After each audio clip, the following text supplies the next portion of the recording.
लेकिन अब एक आवाज उठ रही है, मैं हूं कॉकरोच, मैं हूं कॉकरोच, मैं हूं कॉकरोच,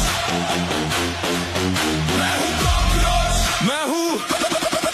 मैं हूं कॉकरोच। डरता नहीं सिस्टम से, सच की आवाज हूं, लड़ता हर प्रॉब्लम से। हम हैं कॉकरोच, जनता की ये पार्टी है, ना पैसा ना भ्रष्टाचार, नई सोच की क्रांति है।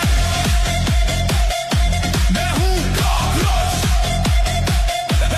मैं हूं कॉकरोच, मैं हूं कॉकरोच।